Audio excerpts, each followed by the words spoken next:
On today's episode of The Glue Guys, let's get into it, Mike. Let's just get right into it. Kyrie Irving. Everyone knows why we're here. It's Kyrie Irving negotiation rumors. They're at an impasse. Let's go. Fire it up.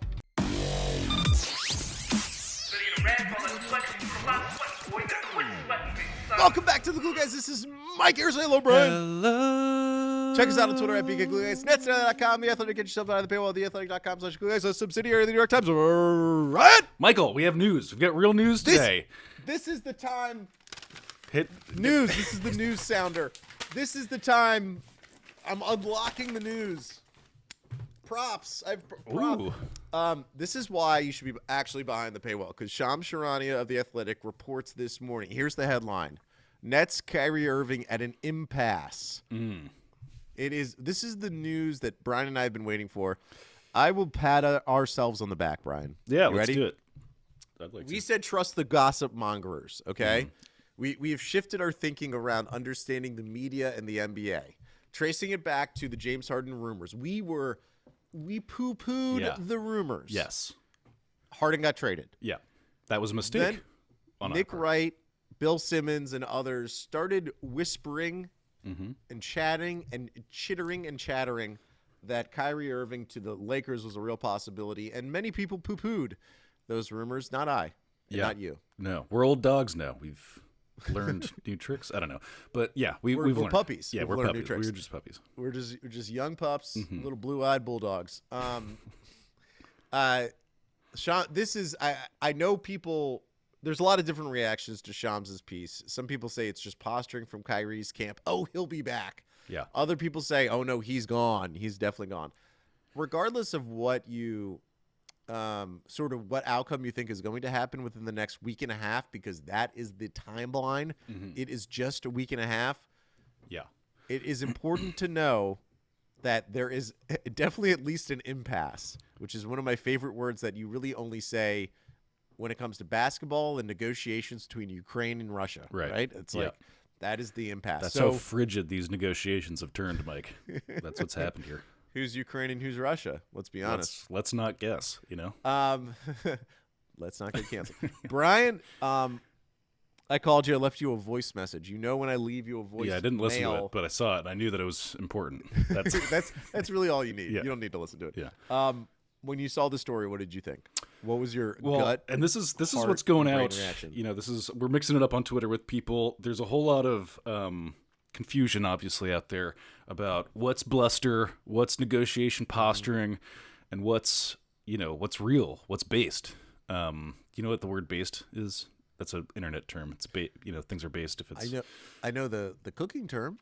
Like Oh, when you baste something. Oh, that's not what I mean. Okay. So, but yeah, anyways, so we're here to sift through all that noise, Mike. I'd like to start with that if we can. How much of this is BS posturing from either camp? Who knows which camp? What level of just high stress negotiations are we at where this stuff is getting leaked to the press? What's your question? Are you you're just scanning through Twitter right now, aren't you? I'm looking up Brother Muzone on the Wire Wikipedia. The reason why is because Kyrie, after Shams' report, tweeted out a picture or a little GIF of Brother Muzone. So what was your question? Okay. I apologize. No, I'm just saying, like, how much of this is negotiation posturing? How much of it is just real brass tacks? Like, this is actually an impasse. How much can we take this at face value, straight up? I think it's legit. It's a very legit, quote unquote, impasse. And the ripple effects of this report being made public are going to really be telling over the next few days of where this is going to go with Kyrie and the Nets. So if you're in the camp of that, this report is from Kyrie's camp because they aren't receiving the full max from the Nets. They are upset because they're not receiving the full max extension that they that they're putting out. Oh, he may leave. He's prepared to leave. He's ready to leave. Nets, you better get up to the table and offer up the full max. If you're in that camp, well, that means that it means that the Nets aren't really prepared to go the full length of the field with the contract offer. So regardless of what end you're on, or if you're from like the Nets side of things, if you actually believe the Nets leaked this, which I don't, I think it's from Kyrie's side. Well, if they leaked it, it means that they're ready to move on. Like if this came from the Nets are ready to move on. There's no motivation for the Nets to put it out there unless if they're like, oh, we're ready for Kyrie to go. Yeah. You know what I mean? Well, there's a couple things too, which is like, so this is a very unique negotiation because it's not about just, his on-court talent. That if that were in a vacuum, this would be much easier. It's about the, logistics outside of that, we'll call them. And I've been thinking about this too, which is like, how much does it behoove Kyrie his issue right now is that he seems like he's horny for drama, right? Like he has been horny for drama over the last couple of years, and having a tense negotiation is not a good data point for avoidance of future drama. So one would think that it would be if he really did want to come back to the Nets, it would be in his best interest to make that as seamless as possible. Be like, oh yeah, that was a drama-filled couple of years or whatever. Don't worry, that's a 1 off, 2 off, 3 off, and I'm a changed man, and I'm super gonna be, the value on this contract, you're gonna get that plus 10. It's gonna be great. That's not what's happened here, and maybe that's not a thing that he factors into the negotiation process. But what's on the table here is his personality, and it's interesting to be, hard line on like, no, you want my personality, like with all of its, all of the thorns and whatever else. So it's just an interesting position to be in, to be like, if you really want to come back to this team, that's a hard light to cast yourself in. It's funny. You just watched The Color of Money recently. I did for the first time. So I watched it yesterday. Oh, good. For the first time as well. Nice. Kyrie's Tom Cruise's character in The Color of Money. Love that. Supremely talented and just not doesn't see the bigger picture. Right now, I don't know who's Paul Newman. I can't. Because I don't really think it's Sean Marks, and I don't think it's Kevin Durant. Maybe it's Steve Nash on some level. But if you don't know The Color of Money, essentially Tom Cruise is this young pool prodigy who is just he can't get past himself. He can't see further than what's in front of him directly. Paul Newman is trying to teach him, okay, but if you do these things the way I'm telling you to do them, you'll end up richer and more successful in your life. But yet all Vince, all Tom Cruise can do, awful haircut, wearing an earring, is post cringe. He can't help but post cringe and lose subscribers. Can't help going on Twitch and then Googling things. Which by the way, we'll get into later because we don't want to bury the lead. Well, that was a journey. When we have, so this has been a great idea, and I guess now we can probably bust it out at some point soon. Des Lombardo, our chief content social media officer. CMO. He had a great idea, and we're going to do it. We've been actually trying to put it together to do an Irish wake on the Nets season. Well, obviously, the Nets season is so far gone. Yeah, that doesn't make sense anymore. That body is dead and buried. Yeah. We can have an Irish wake for Kyrie. I'm very excited. That would be interesting. I'm going to make this very clear.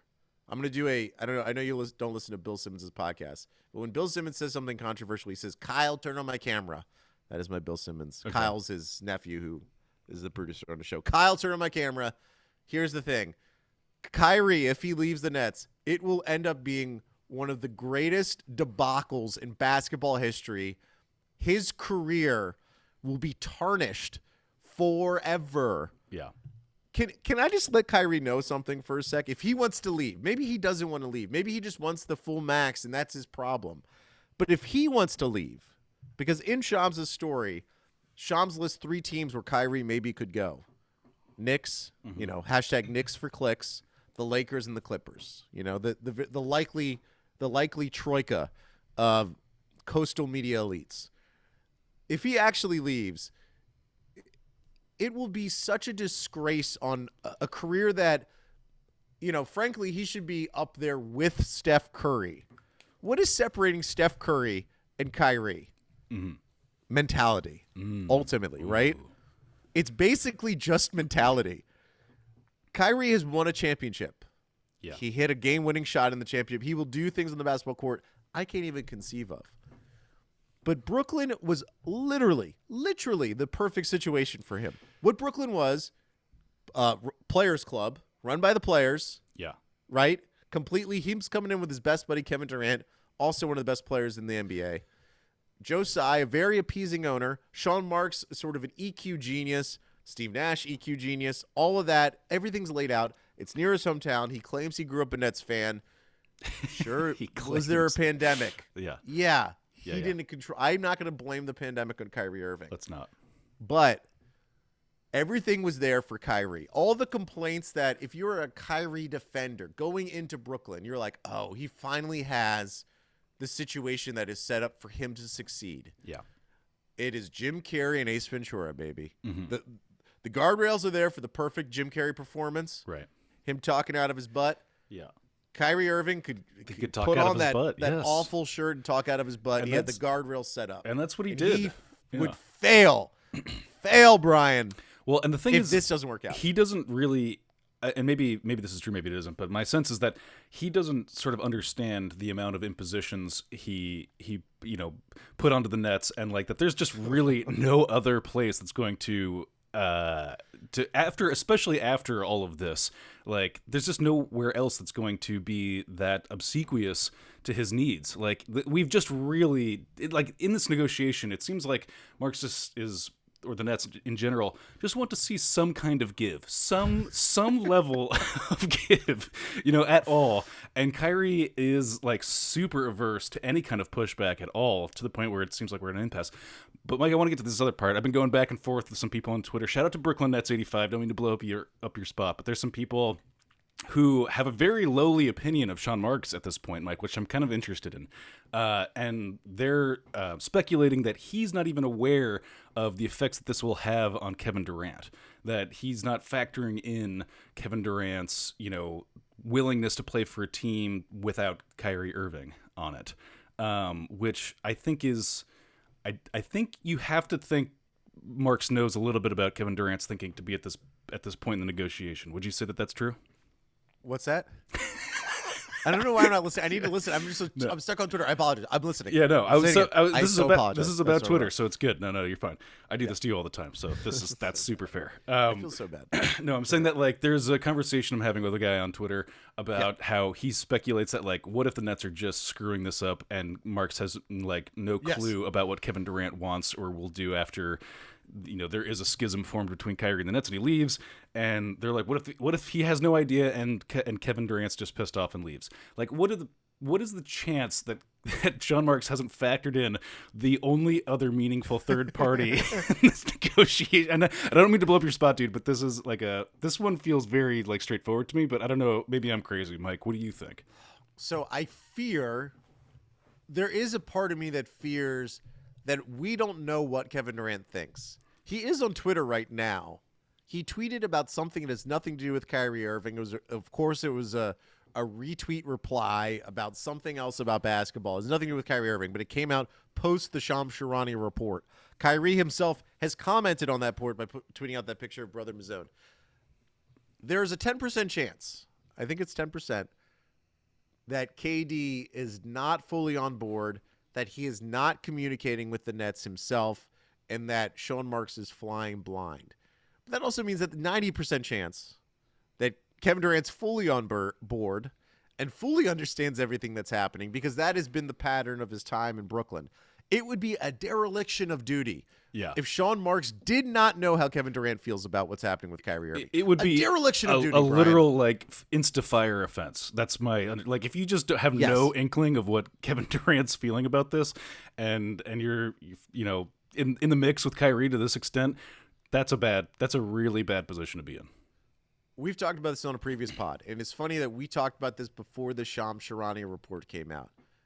The Daily News, I think it was Christian Winfield, reported that this was a couple weeks back that Kevin Durant and Sean Marks had not had conversations about anything.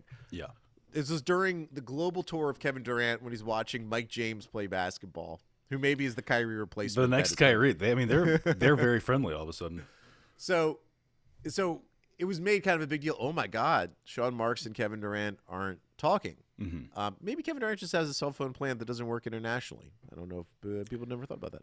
Gotta get that WhatsApp. WhatsApp. I think the cone of silence surrounding Kevin Durant is in fact his effort at buffering himself from the decision that he knew was coming. He knew that whatever is going on with Kyrie, that it was untenable. He's playing a dangerous game, like across the board. Another one. Made me think of like Sean Connery. Yeah, and, yeah, of course. like some kind of but Robert Ludlum book. And I think everyone like, and this goes back to the whole thing. Like, I'm really good friends with Kyrie, and also there's a pretty general like, but he's got to do his own thing in the world of these contract negotiations, such which teams he want to play for, yada yada. A lot of people say one thing, do another with Kyrie, and not to say that they're not friendly, but KD taking a step back from that would follow a pattern of what other people have done in the past when these Kyrie things come to a head. Many people have taken steps away from Kyrie Irving over their career. They've just taken not a vocal, I don't like the guy, I'll never work with him, just a passive, neutral, I'm going to step back from this, see where the pieces land. We've talked about this before. You have a friend in college who was your friend that you didn't live with. You decide to move in with them, and it just doesn't go the way that you think. Out. It's the fun friend maybe, or the guy who's has really interesting conversation, or whatever it is, the guy that you can rely on at the bar or whatever place you do. But living with them, he cooks fish in the microwave.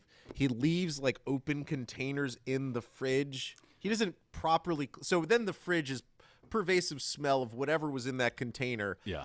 All the things that a roommate could do wrong, Kyrie does as a professional and basketball player. It's not worth it to yell at him. You're just going to not live with him next year. That's it. You're just, yeah, that's all. Your friendship actually improves by them being by the distance. There you go. So let's do a quick break. Coming back, we're going to talk. I mean, there's so much more to talk. So much more. And we're back, Brian. I think let's put a button on that Kevin Durant conversation. Because you didn't. I think you basically said it, but you believe there is no way Kevin Durant is not clued. If Kyrie leaves, there's no way that Kevin Durant's not clued into that sort of larger conversation. Yeah, and that's not to say that, like, look, there is a fringe potential that Kevin Durant is, that we have such a we're at odds with Kyrie to the extent that we're willing to, put pressure on the Kevin Durant relationship a little bit, a certain amount. But the idea that we are completely unaware of his feelings feels very unlikely to me. Just feels very unlikely. I, in fact, will go this far. If Kevin Durant is dejected by the Kyrie Irving experience, if it is the roommate that you don't want to live with anymore but is your friend experience, I actually like that mindset from Kevin Durant a lot.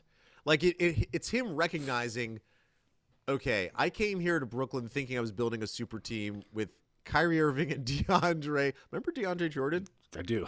What a guy. Fondly, yeah. The three-headed monster, the clean sweep of those three. Yeah. And he came to Brooklyn thinking talent will win out, the beauty of the game, the religion of bucket getting, it will all be there. Mm-hmm. If he even himself recognizes, as great as Kyrie on the court, I kind of want to play with a guy that actually plays basketball games. I want that Kevin Durant, like that recognition, that understanding that Kyrie is poisonous to winning basketball on some level, or sustained winning basketball, as great as Kyrie was in Cleveland. I'm sorry, that's a long time ago, and he had LeBron James. Long time ago. Different circumstance, right? And different mindset, ultimately. Like, that was sort of before that was pre-awakening, in a lot of his ways for his new kind of public persona. So that was when he was very much head in the books. Yeah.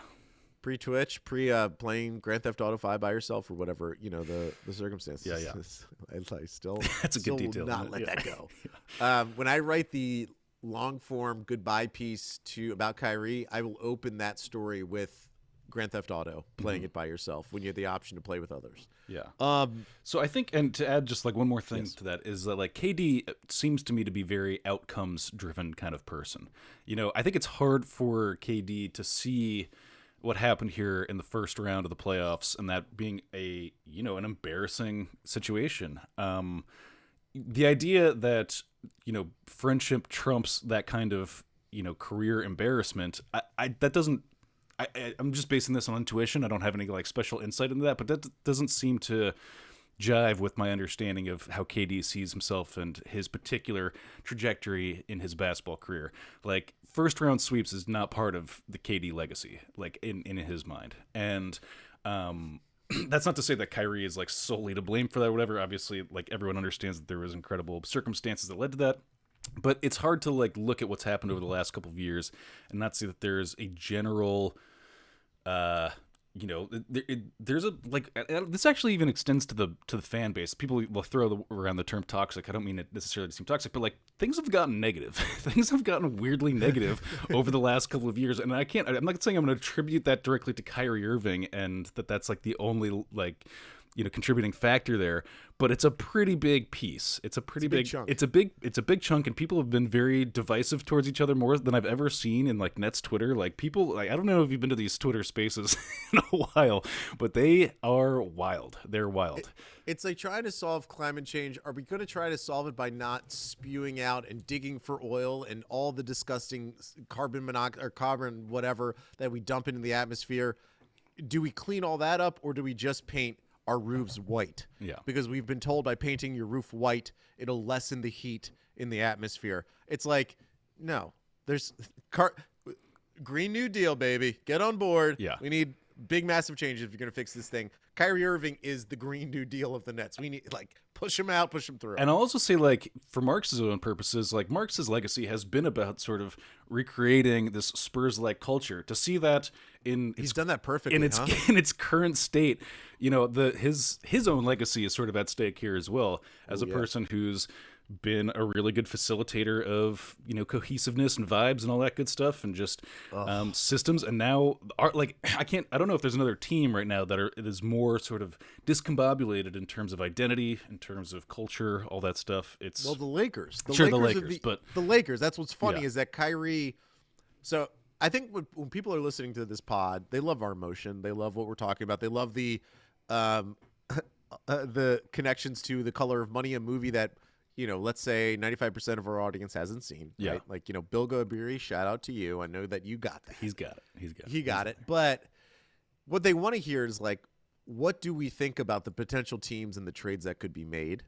I do want to point out very distinctly, Lakers, Knicks, Clippers are the teams that are listed by Shams Charania. All those teams, as Shams has reported and backed up by Hoops Hype salaries, pretty much need the Nets to complete a Kyrie Irving deal. The only way that they could complete a Kyrie Irving deal without including the Nets is if they dump a massive amount of money on the Pistons, the Kings. They make these huge trades where they're just dumping these contracts off those bad teams, and then they could accept Kyrie Irving as a free agent. That is almost impossible. So all those teams on some level are going to need the Brooklyn Nets to complete a Kyrie Irving trade. And we could talk about the implications, like who you want, what those deals will look like. But I do want to ask you something. Mm-hmm. If you're the Nets, so what do we believe the central dispute is potentially that the Nets are not prepared to offer Kyrie. Yeah, this is a good question. What is actually at stake here? Are they offering Kyrie a scenario where they're like, we will give you pick up your player option and we'll give you a +1 on top of that. Not a player option, but we'll basically, in effect, you'll be on a 2-year deal with the Nets. And then maybe at that point we'll have a mutual option for the 3rd year, or you can just have a player option for the 3rd year. Are they not offering the full length of an extension, or are they not offering him anything? Yeah. Do you know what I mean? I can't figure out because it's not in the reporting. Here, I'll read the reporting. An impasse currently exists among the parties that clears the way for the 7-time All-Star to consider the open marketplace. Multiple sources tell The Athletic the conversations about Irving's future have gone stagnant between him and the Nets. Mm-hmm. Is that stagnation because the Nets won't give him the full max? Or is it hey, man, just pick up your player option, come back, but we're not going to give you any more years. After this year, we'd like at least one more little trial run here before going the distance. I think that's basically what's at stake. It's hey, just pick up that player option, sign your extension, fine. But no, I don't think the extension's there. Sorry, not the That's extension. That's what I'm saying. The player option. The player option. Sorry. And let's just play it by ear, because this is good. This was a hectic last season, and we wanted, we're happy to be your home for another year, but we need a little bit more data to make that commitment, which I think is totally fair. I mean, who doesn't? I call on Nets Nation. Who doesn't think that that's fair, given the position that he's left the Nets in this season? That has to be within their rights. I will defend Nets Nation, the vocal minority that is yelling at you right now.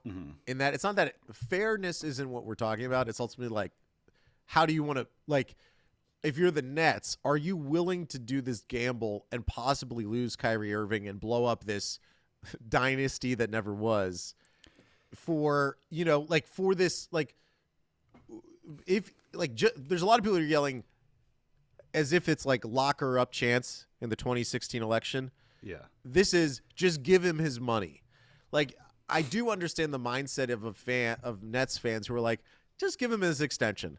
Like, ultimately, you blow up a lot of your team building that you've done if you let Kyrie Irving walk. Now, letting him walk again is going to include some kind of sign and trade, or he opts in player option and gets traded to the Lakers, and then he can sign his extension or whatever. And the Nets end up getting a collection of role players, some draft picks, whatever the deal is, right? So I understand you must pay him, but I agree with you on this point, is that Kyrie Irving has shown not an ounce of regret. He maybe has said at times, yeah, sure, like I could have done better, but he's ultimately not shown any regret for how he has handled his business here in Brooklyn. And the Nets franchise has been nuked because of him. And look, from the Nets perspective too, the dynasty isn't working, right? Like if there were actual on-court results, not specifically speaking to his like individual output, but if the collective whole was getting out of the first round or maybe even winning a game in the first round, this would obviously be a different conversation. But as time goes on, these relationships, you know, they don't, generally speaking, it's not like they go through these hardships and they begin to like have a lot of like pain points and pressure put on them and then they get better over time. That's generally not how things work. Like it's usually those wounds form scars and negative memories, and again, this is intuition. Kyrie seems specifically like the kind of person who might be, you know, especially if a contract negotiation gets really heavy, and there's like a lot of you know, acquiescence that he has to have to get there. Like those are going to form like, you know, negative emotions that I think, you know, are part of the problem with him in the first place. So it's a really interesting and weird spot to be in for both sides, because, you know, it's a weird thing for like the star player to be like, I really want you to sign me long term. Like it's often not the case that they want to sign like 5-year supermax deals, and the other team's like, you know, like this would be unprecedented again. Yeah. A guy who is as good as Kyrie Irving is when he plays. Yeah. I mean, it's just such a crazy situation. And like as we're talking, like here's the only good end result for Kyrie Irving returning is that. So I believe I work for the same company that Shams Charania works for. There are times when I do get brief conversations with him, and that thrills me, but do not believe for a second that Shams is like messaging me on the side before things happen. Be like, hey, Mike, watch out for this. So I don't have any. I'd like to keep the illusion alive if we could. Yeah. It actually has happened a couple times. But not in this case. I did not know this was coming until it was out and tweeted out. So again, not from Shams Charania. This is from Mike Smeltz's deduction skills. Okay. I think you probably agree with me. This is coming from Kyrie's side. Like, so I want a couple of things we need to know about Kyrie. Kyrie's stepmom is his agent. His stepmom doesn't represent any other players. She is not an NBA agent. She became an NBA agent just for Kyrie Irving, meaning he is siloed. He is by himself. It's his stepmom and him. You know, if he was with CAA or Clutch, there's these huge apparatuses with which information could be getting out. So Shams could be talking to, you know, someone at Clutch or whatever, CAA, and be like, oh, you know what? Kyrie maybe with Brooklyn. No. The only way this information gets out is if Kyrie's stepmom or the Nets talk directly to Shams. That's the only way it happens. And the reporting of this, you could say, oh, but couldn't another team in the NBA, like the Lakers, Knicks, or Clippers, be leaking this to Shams? Read the report. Get a subscription to The Athletic and read the report. The way it's written is it's directly either from the Nets or Kyrie. I very much almost 100% guarantee it's coming from Kyrie's side because it's a good motivating factor for him to put out there that there is this impasse. Okay, so if there's actually an impasse and it's coming from Kyrie's side and the Nets are seemingly, we don't know what the impasse is over, but we assume it's because Kyrie's not getting a full max extension. The only positive outcome could be for the Nets in terms of Kyrie coming back is if this report is the motivating factor for signaling to Kevin Durant, hey, Kevin, I know you've been kind of laissez-faire about the Kyrie situation, but here's what's at stake. Kyrie's prepared to walk. Again, this is Kyrie kind of talking through the media. I'm prepared to walk. I am Kyrie Irving. Kevin, if you want me here, if you love me, tell Shawnee Marksy to give me that big old extension. Because if you don't tell him that, I'm going to go. And I'm going to force my way to LeBron or the Knicks or Kawhi Leonard, right? Or whoever, right? And that could happen. Kevin Durant could, in fact, be like, okay, I got to think for a second. It's probably better for me that I have Kyrie. I still like the guy. I don't want to be sharing his, the fish that he cooks in the microwave or the open containers in the fridge, but I still really like the guy. I want to play basketball with him. I just think, like you, Kevin Durant's completely looped into what's happening, and he's comfortable with what's happening. And if he is, that means Kyrie's gone. Because Kyrie's not going to get the extension that he wants, and there will be teams in the NBA who will give Kyrie what he wants because he's that talented. I'm going to bet June 29th is when he has to pick up his player option or decline it. That's the start of free agency. Yeah. I think he's gone. Oh, wow. I don't see him putting this out. He would have to tuck his tail between his legs and walk back to the Nets if he really wants to stay here in Brooklyn. Because I don't think the Nets are going to budge unless if Kevin Durant tells them to budge. I actually don't like that contextualization a little bit because just signing his player option, I don't want it to seem like that's him tail tucked. Tail tucked. A tail right. tucking? That's one of two options. Which, maybe it's not his preferred option, but it's a reasonable option. It's a reasonable, plan B. And I don't want it to be like, Kyrie, you just got BTFO'd by the Nets. Yeah, I don't mean that. But yeah, I understand what you're saying. Yeah. No, I thought, again, I think kind of looking at all the factors, I think Kevin Durant is looped in. I think the Nets aren't giving Kyrie what he wants for a contract. I think Kyrie leaked this report to Shams to let him know, hey, I'm probably prepared to leave because I'm not getting what I want. And this report, if Kevin Durant is looped in, it will not be a motivating factor for them to give more money to Kyrie. Yeah. Because of all of that, I think, Kyrie's... And can we also think about this too, and not to add another layer as we're kind of going, we're drifting out, but Russian nesting doll. There's another part of this too where we have Ben Simmons on for a few more years, and we have no information about how Kyrie and Ben Simmons will either play well together or get along. Those are two massive X factors. The idea that we're just going to blindly sign on for 3 to 4 years of a three-headed monster in which two of them have some serious question marks over their heads, and then they're going to be fit together, and it's just it's a tough spot to be in for the Nets. It's hard to predict what could happen there. Is that a fair point? I think that's a very fair point. But I do think ultimately I am surprised the Nets aren't just going to give him the contract extension because Kyrie is really good at basketball. So to me, because my surprise that they're not just going to give him that contract extension, and it's very hard to replicate Kyrie in a sign and trade or whatever. I do think that on some level, it must be so bad internally around Kyrie. I think people have to understand, if you're a Kyrie fan, you're listening to this and you've stayed for this long in the episode, which would be shocking because we've been pretty negative. Yeah. Pretty negative. You must realize that if the Nets are truly willing to walk away from Kyrie Irving, if they're not willing to at least extend a huge extension to him, which would be the normal way to do business, it must be so bad. It must have been such a SHITTY situation. Shout out to all the parents who listen to this with their kids. Big shout out to the parents. It must be so bad. Yeah. It must be and we like if he leaves, I can't wait for that beefy story to come out from Sam Amick or any other reporter that's going to reveal the things that were revealed in Boston the moment Kyrie left Boston. We're going to get all of that. Yeah. You know, like that's going to be ripped open. Zach Lowe will probably write something from the Nets perspective in a really strong way. Get the best tidbits too, like the part about where he went up to Brad Stevens and he was like, "What does government mean to you?" Like that. Those are the details that I live for. I don't know about you guys. What are vaccinations? What do they mean to you? Oh boy, come on. Can we do fake trades for a second? Sure.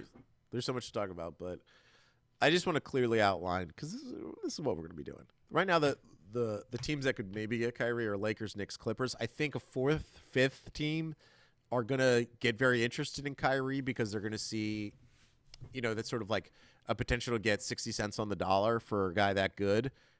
That comes with a lot of baggage. Like teams like I think the Mavericks, Nico Harrison runs the Mavericks. Nico Harrison was a top executive at Nike. Kyrie was one of Nike's biggest clients. Nico was gone before Nike said goodbye to Kyrie. So that's what I think there's. Mark Cuban was pretty rough on the anti-vaxxers, though. He was. Yeah. He was. But it's a different day. It is a different day. It's a different day. It wouldn't be unlike Mark Cuban to say one thing and do another. Yeah, fair enough. I'll just leave it at that. So I could see Minnesota getting very involved. Minnesota thinking it's new ownership coming in, Mark Lowry and A-Rod. Mark Lowry's a Jersey guy. A-Rod, of course, played for the Yankees. It's a very new ownership type thing to do, like Josai, to be like, dude, we'll get Kyrie up here in Minnesota. He'll play with Anthony Edwards and Karl Anthony Towns. We'll send D'Angelo Russell back to Brooklyn. That's no-brainer. That's easy. Kyrie controls where he can go. Like, if he doesn't want to go to Minnesota, he can just not go. He can decline his player option and not go. But fake trades, I urge everyone to go – whatever Fanspo, whatever your favorite fake trade simulator is, look at the guys the Nets could realistically bring back if you go to the Lakers, Knicks, or Clippers. It's just a lot of like mid-range, bad contract guys like Evan Fournier, Talen Horton-Tucker. Clippers, it's like, God, it's like one of the Morris twins, whichever Morris twin is there. I think Marcus Morris, Luke Kennard, the Kennard in the coal mine. It's like none of it's really that appealing. The one thing, if I'm Sean Marks, I really try to think about, if you make a Kyrie Irving trade, if you trade him as part of a sign and trade to another team, you need to set yourself up to use all those assets for the next star. Right? Because regardless of how ugly it looks in Brooklyn right now, if Kevin Durant is on board and you rehabilitate Ben Simmons to a certain degree, it's an attractive situation, regardless of how ugly it is right now. So the Nets have the 2 first-round picks from the 76ers. They deferred one of them, one of our great episodes that we did. So 2 first-round picks from the 76ers. The Lakers have none to offer. The Clippers have none to offer. I think the Lakers have one to offer like way off into the future. The Knicks have a bunch to offer. Can you set yourself up so you take a piece or two that can help you right now, but then you get like 2 first-round picks, so it gives you 4 to trade, plus, a collection of young players, whatever it is, to trade for Bradley Beal, Dame Lillard, and we're back on that. I really wish that kick. The Trailblazers didn't have new ownership in place because that's a bad. They don't. Oh, they don't. That didn't. They're aiming. There's a lot of negotiations. The Allen family claims that they are not selling the team, while Phil Knight of Nike says, I'm buying the team. Okay.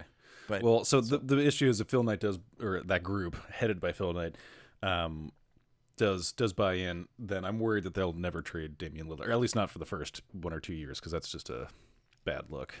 But anyways. Also, I'd be concerned about getting Damian Lillard because he had a health issue.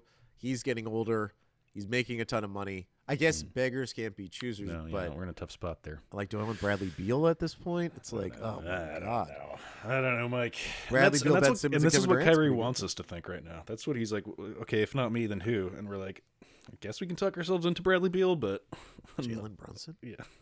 Double sign and trade? Send Kyrie to Dallas and Jalen Brunson comes back? Mike, we did a good episode. We're going to do another one this week, Yeah, this may be a 3-episode week just because we have the draft maybe there's going to be more breaking news. Hell yeah. We'll really dig into it. But So sign us off, Mike, and we'll get there. thank you all for listening. Check us out on Twitter at BKGlueGuys, netsdaily.com, The Athletic. Get yourself behind the paywall at theathletic.com/glueguys.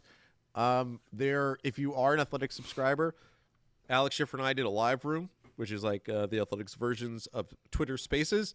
That was super great. Thank you for everyone that listened. Corey Cantor, shout out to you getting on stage. Yeah, dude. Yeah, man. We expected this to come, and it came, and we're geniuses. Here we are. So I think Here that's we kind are. of the takeaway. See everybody. Bye.